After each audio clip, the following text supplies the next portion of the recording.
వాడు బాగా బలిసినోడు, వాళ్ళకేవరా బాబు ఎంత తిన్నా తరగదు, 10 తరాలకి తగ్గ సంపాదించేశారు, వాళ్ళ ఇంట్లో ఎక్కడ చూసినా డబ్బులు కట్టలే. ఇలాంటి వాక్యాన్ని మనం తెలుగులో బాగా ధనం కలిగిన వాళ్ళ గురించి ఉపయోగిస్తూ ఉంటాం. అలాగే ఇంగ్లీష్లో బాగా డబ్బులు ఉన్న వారిని లేదా పేదవారిని ఎటువంటి వాక్యాలు, ఎటువంటి ఫ్రేజెస్ వాడాలో ఈ వీడియోలో చూద్దాం. ఈ వీడియో చూసిన వాళ్ళందరికీ ధనలక్ష్మి ఏ బస్సులో ఉన్నా సరే డైరెక్ట్గా గూగుల్ మ్యాప్ వేసుకుని మీ ఇంటి ముందు వాలిపోవాలని మనస్ఫూర్తిగా కోరుకుంటూ లెట్స్ సీ ద సెంటెన్సెస్. ముందుగా ఇది మనబోటి వాళ్ళందరి కథ. ఈ షార్ట్ ఆన్ క్యాష్. ఈ షార్ట్ ఆన్ క్యాష్ అంటే హ్యాస్ లిటిల్ మనీ అవైలబుల్. డబ్బులు కొంచెం తక్కువగా ఉన్నాయి. మార్కెట్కి వెళ్ళాం, ఫోన్ 10,000 అంటాడు, మన దగ్గర 7,000 ఉంటుంది. సరే ఇంకో మోడల్ చూపించండి అంట.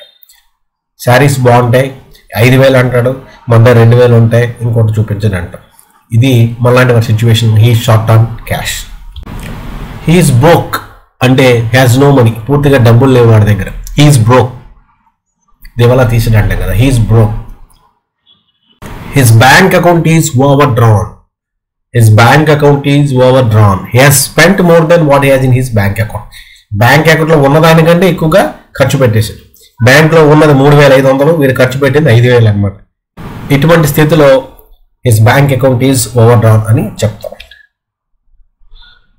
హీ జస్ట్ స్క్రాపింగ్ బై అంటే his barely surviving on little money.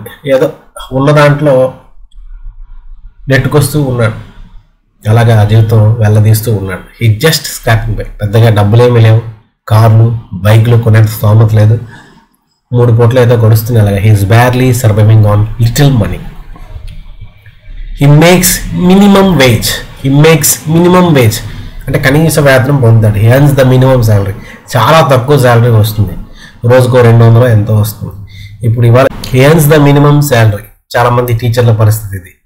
తాపీ మేస్త్రికి per day విశాఖపట్నంలో 1,200 అంటే మంత్లీ 36,000. చాలా మట్టుకు ప్రైవేట్ స్కూల్లో టీచర్స్కి 7,000, 10,000, 15,000 అంటే రోజుకి 500 మాత్రమే ఉంటుంది, చాలా తక్కువగా వస్తుంది. అటువంటి వాడిని మనం can say he makes minimum wage. Is pinching pennies.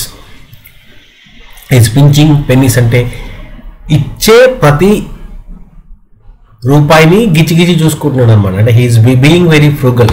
He's being very frugal, బాగా పేనాసోడ్లాగా ఉన్నాడు అని అనుకోవచ్చు. He's being very frugal. He's scrimping and saving. He's scrimping and saving. He's trying to save as much money as possible. బాగా డబ్బులు దాచేయాలని బాగా కూడబెడుతున్నాడు అనమాట. He's trying to save as much money as possible. He's scrimping and saving. She is very wealthy. She has a lot of money. Wealthy అంటే మనకు బాగా తెలుసు, ఐశ్వర్యవంతురాలు అంటాం కదా, ఆ విధంగా వెల్దీ అంటే మంచి ఐశ్వర్యం ఉన్న వాళ్ళు అనమాట. అందుకే వాళ్ళ అబ్బాయి హ్యాపీగా డబ్బులు లేకపోతున్నాడు. She has a lot of money. She's quite well off. She's quite well off అంటే she's in a good financial situation. Well off అంటే బాగా బలిసిన వాళ్ళు అంటాం కదా, ఆ టైప్లో మంచి సొమ్ము ఉంది వీళ్ళ దగ్గర అనేటువంటి అర్థంలో she's in a good financial situation అయినట్లయితే we say she's quite well off. She's loaded. She's extremely rich. బాగా ఇంకా డబ్బులు ఉన్నాయి, ఫుల్గా డబ్బులు ఉన్నాయి, వాళ్ళ ఇంట్లో నిండిపోయినాయి, కొండలు ధనరాశులు కుప్పలుగా ఉన్నాయి. She's loaded. She's extremely rich. She's filthy rich అంటే ఇంకా షీఈస్ వెరీ వెల్తీ. ఇంకా తిరుగులేదు, డబ్బులు ఎంత ఉన్నాయో లెక్క పెట్టలేము అసలు, అంత సంపద ఉంది వాళ్ళ దగ్గర, ఎంత తిన్నా తరగదు.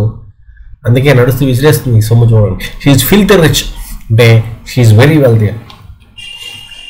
సో మీరు కూడా ఈ విధంగా ఈ ఫిల్తీ రిచ్, వెల్దీయో, బాగా రిచ్, వెల్ ఆఫ్ పొజిషను, ఈ విధంగా ధనలక్ష్మి మీ ఇంటికి నేరుగా గూగుల్ మ్యాప్ వేసుకుని వచ్చి చేరిపోయి మీ వాకిట్లో వాలిపోయి రేపటి నుంచి మీరు మంచి భాగ్యవంతులు కావాలని కోరుకుంటూ ముందు డబ్బులు సంపాదించండి, మంచి రిచ్ అవ్వండి, తర్వాత ఇంగ్లీష్ ఆటోమేటిక్గా వస్తుంది.